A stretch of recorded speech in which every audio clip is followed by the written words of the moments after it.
This news story was produced by Gtg North Bay News. To watch the full newscast, tune into channels 12 or 700 live at 5:30 p.m. Monday to Friday.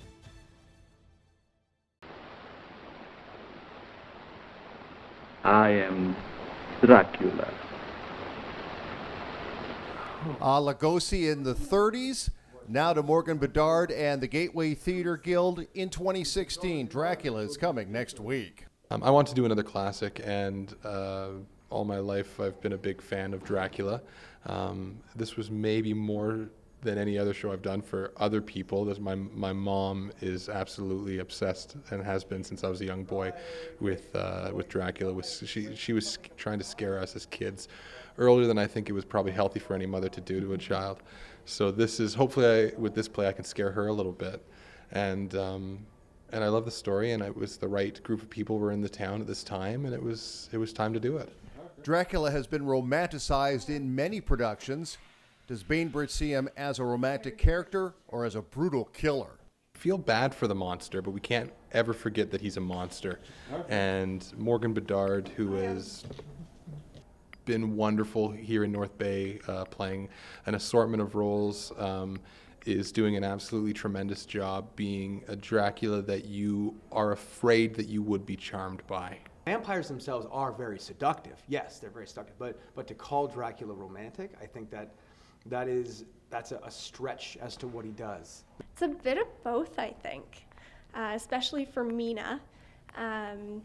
She gets engaged in the show, and so it's definitely romance there, and her and Dracula have a bit of a odd sort of romance, but very horror for sure.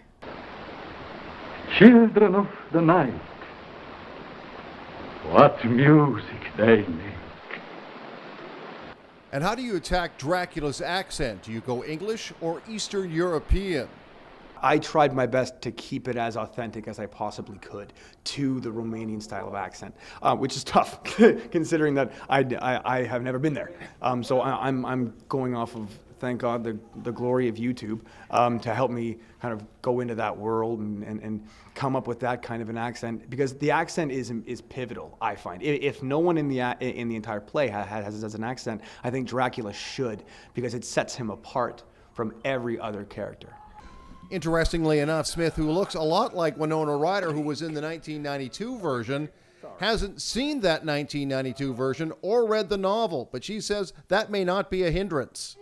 Sometimes is a good thing, because then you don't base your acting or how you portray the character on anything or anyone. So if I had seen the 1992 version with Winona Ryder, I may have based some of what I'm doing on what she did.